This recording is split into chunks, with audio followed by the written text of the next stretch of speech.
After several failed attempts to assassinate Separatist leader Count Dooku, Asajj Ventress, his former apprentice, returned to her homeworld of Dathomir to rejoin her people, the Nightsisters of Dathomir. At the same time, Count Dooku, realizing that the Nightsisters of Dathomir posed a threat to not just his continued reign as leader of the Separatists, but his personal safety, began mounting plans for an assault on Dathomir, dispatching General Grievous to lead droid forces against the Nightsisters there. So, as Separatist forces began preparing to mount an invasion of the dark, shadowy world, the people of Dathomir, most notably the Nightsisters, went about their regular lives, inducting a new member into their clan. The objectives of the Nightsisters in the coming battle, although they didn't know it was coming at that time, would simply be to hold off the Separatist forces long enough for undead reinforcements to arrive, and then drive Separatist forces off of their world. On the flip side, the Separatists sought to overrun the Nightsister positions and wipe out Nightsister leadership, ending the threat they posed to the Separatist alliance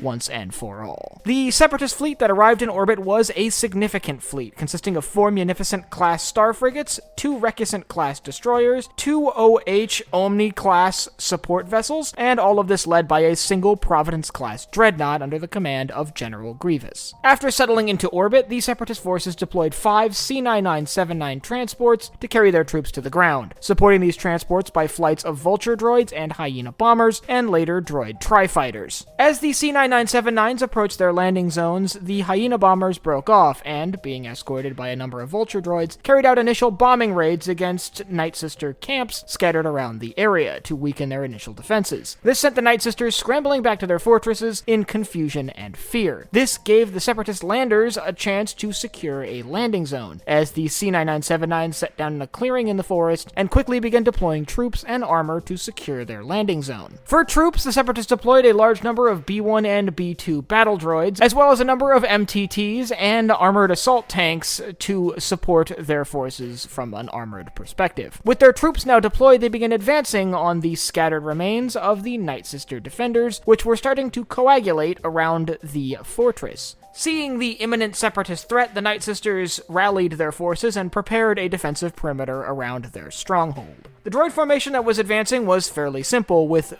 columns of B-1 and B-2 battle droids advancing in parade formation, flanked on either side by AATs to provide heavy fire support. As the droids began advancing towards the fortress, the Hyena bombers swung in for a second pass, this time supported not by Vulture droids, but instead by droid tri-fighters, which carried out strafing runs. This weakened the initial defensive position of the Nightsister defenders, but didn't break them ahead of the Separatist infantry assault. As Separatist forces approached the waiting Nightsister troops, they began engaging one another, with the Nightsisters using energy bows and the droids simply using small arms. However, in an effort to use the terrain to their advantage and gain the upper hand, the Nightsisters broke off into several smaller groups, with smaller formations of Nightsister infantry advancing into the nearby trees and climbing to elevated positions to engage the droid forces from unusual angles. Meanwhile, the main column of Nightsister defensive forces remained in position, engaging the Separatist troops front on and being led by Asajj Ventress. Seeing his forces facing stiffer than expected resistance outside of the Nightsister stronghold,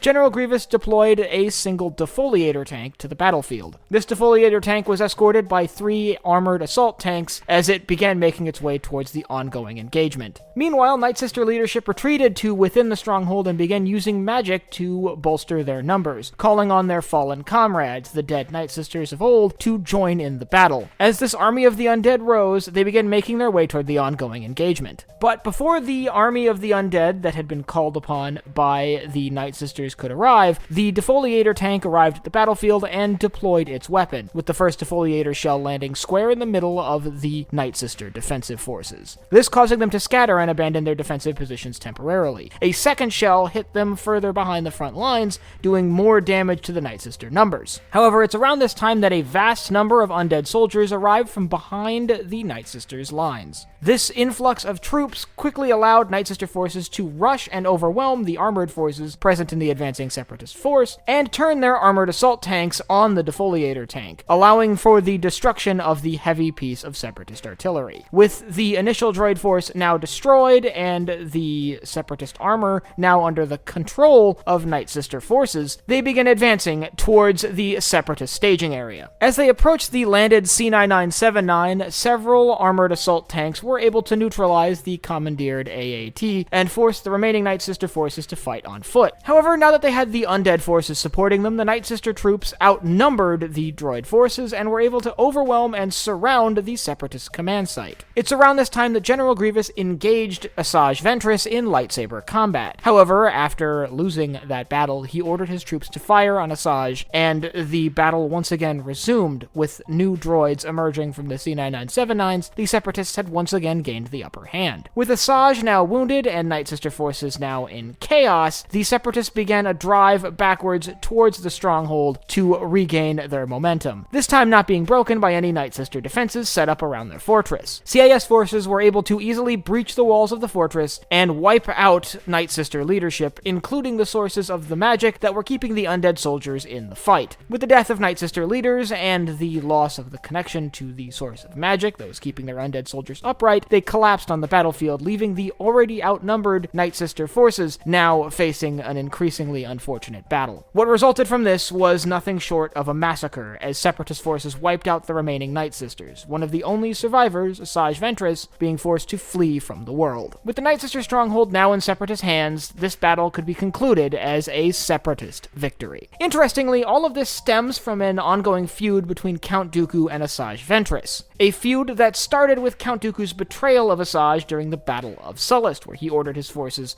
to turn on his assassin. If you'd like to learn about the Battle of Sullust and how that battle played out, I'll leave a link in the upper right-hand corner to my battle analysis on that. And if you have any other battles you'd like to see covered in future episodes of Battle Analysis and added to the archive, you can let me know down below in the comments.